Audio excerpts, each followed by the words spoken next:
Hello, and welcome to another episode of English Trivia. Some people have problems remembering the months of the year in English, and it's understandable because every one of them is unique. Unlike in languages such as Chinese, for example, where they're literally named in their numerical sequence. So, why so complicated? The origins of most of the names of the months came from ancient Rome.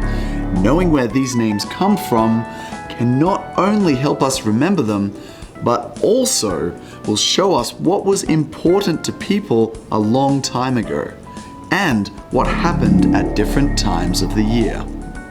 Let's begin, shall we? The first month is January. The namesake of this month is the Roman god Janus, the Watcher of Time.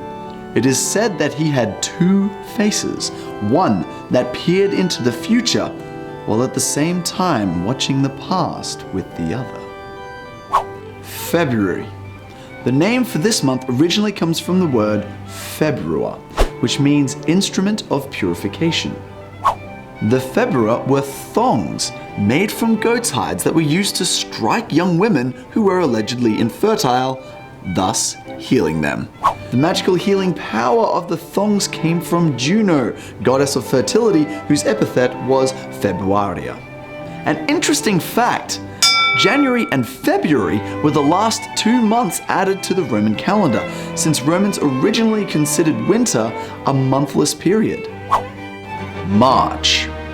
Originally, the Roman New Year started with the month of March, which was named after the god of war, Mars.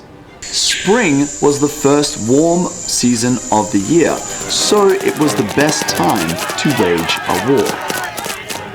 April. This name comes from the Latin word aperio or aprire, meaning to open, because April is when the first flowers would come to blossom in the springtime. It might also be a dedication to the Greek goddess of love, Aphrodite, who was called Venus in Roman mythology. May. In Latin, Maius came from Maia, the mother of Hermes. In Old English, though, they called it thramils, because in the long spring days, the cows could be milked thrice a day. June. It is said that the name came from Juno, who was the protecting goddess of women, since June was the favorite month for marriages. July. This month was given its title by Mark Antony, the Roman general and legendary lover of Cleopatra. He proposed to name it Julius, after Caius Julius Caesar, the emperor, not to be mistaken with Caesar salad. Thank you very much. Because it was his birthday month. August. Octavian, the first Roman emperor, who was later named Augustus in honor of his contribution to the state, was the nephew of Julius Caesar. He was envious of his uncle's greatness and wanted to have a month named after him, which was then later shortened to August. The last few months of the year are quite interesting. As we mentioned earlier, the Roman calendar didn't have 12 months. In fact, it only had 10, which was later amended when it was discovered that their calendars didn't line up with the rotation of the seasons. Originally, September used to be called the 7th month, or septem, which means 7 in Latin.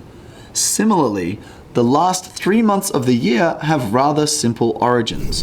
October from Latin octo, 8, November, novum, 9, December is from decim, 10. With any luck, these stories have helped you remember the names of the months. Next time, we'll talk about the days of the week and their stories. If you would like to view some more of our learning videos, go to this link and don't forget to subscribe. Till next time, take care and keep practicing.